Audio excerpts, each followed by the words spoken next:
ఇక అంతర్జాతీయ మార్కెట్లో క్రూడ్ ఆయిల్ ధరలు భగ్గుమన్నాయి. బ్రెంట్ క్రూడ్ ధర 6% పైగా పెరిగి $77 క్రాస్ చేసింది.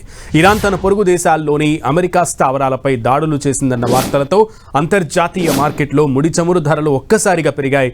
చమురు ధరలు పెరగడం వల్ల భారత్ లాంటి దేశాల్లో ద్రవ్యోల్బణం పెరుగుతుందన్న భయం ఇన్వెస్టర్లలో మొదలైంది.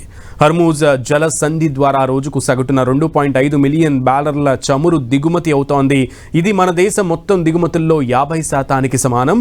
ఈ సరఫరా నిలిచిపోయినా మన నిల్వలు దాదాపు 60 రోజుల దిగుమతులకు సరిపోతాయని ప్రభుత్వ వర్గాలు తెలిపాయి.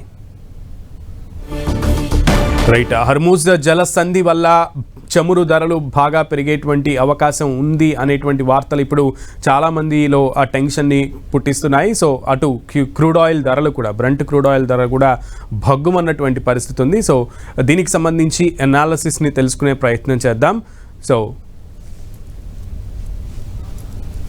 సో మార్కెట్ అనలిస్ట్ అలాగే ఈ ముఖ్యంగా ఈ బ్రెంట్ క్రూడ్ ఆయిల్కి సంబంధించి అనలైజ్ చేయడానికి మా ప్రతినిధి మార్కెట్ అనలిస్ట్ క్రాంతి గారు ఉన్నారు. సో క్రాంతి గారు, very good morning. Good morning అండి.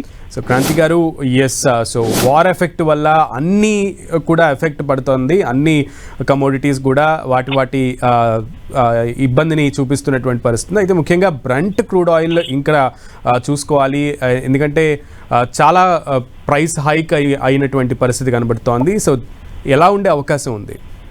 ప్రస్తుతం అయితే ఈ జియో పొలిటికల్ వరీస్ తో, ఎస్పెషల్లీ మిడిల్ ఈస్ట్ లో ఉన్నటువంటి ఈ జియో పొలిటికల్ వరీస్ తో క్రూడ్ ఆయిల్ ప్రైసెస్ అయితే ప్రస్తుతం $70 దాకా రావటం మనం చూస్తున్నాం. 7% అప్ ఈ రోజు మార్నింగ్ ట్రేడ్ లో మనం చూస్తున్నాం.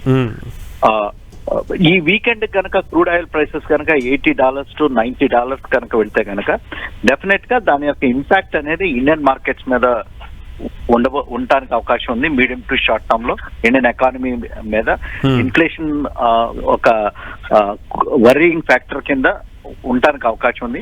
మనం లాస్ట్ 14 months గానే చూసినట్లయితే క్రూడ్ ఆయిల్ ప్రైసెస్ ఒక రేంజ్ లో, అంటే around $60 to $70 per barrel per range లోనే ఉండటం చూసాం.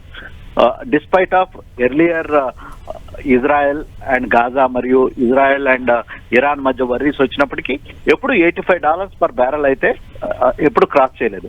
కానీ ఇప్పుడు ఫుల్ ఫ్లెడ్జ్డ్ టెన్షన్ ఉండటంతో కంప్లీట్ మిడిల్ ఈస్ట్ లో మీడియం టు షార్ట్ టర్మ్ లో క్రూడ్ ఆయిల్ ప్రైసెస్ ఈ వార్ టెన్షన్స్ కనుక తగ్గకపోతే కనుక $80 to $90 పర్ బ్యారెల్ వెళ్ళటానికి కూడా అవకాశం అయితే క్లియర్ కట్ గా కనపడుతుంది.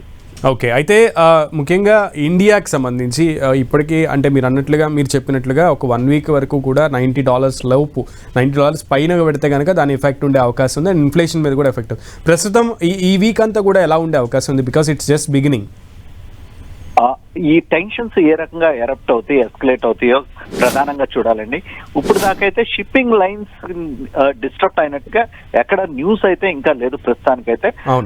These are the initial predictions అన్నమాట. డెఫినెట్ గా పర్షియన్ గల్ఫ్ అగైన్ ఈ షిప్పింగ్ లైన్స్ లో గనక ఏదన్నా డిస్ట్రప్షన్ ఉంటే గనక డెఫినెట్ గా క్రూడ్ ఆయిల్ ప్రైసెస్ లో ఇమ్మీడియట్ స్పైక్ ఉండడానికి అవకాశం ఉంది. ప్రస్తుతానికైతే ఒక అప్రహెన్షన్ తో ఒక అప్టిక్ అనేది వచ్చింది. కానీ కంప్లీట్ గా క్లియర్ ఇండికేషన్ అయితే ఇంకా మార్కెట్ లో కనపడట్లేదు. ఓకే క్రాంతి గారు, let's see. Thank you so much for the analysis.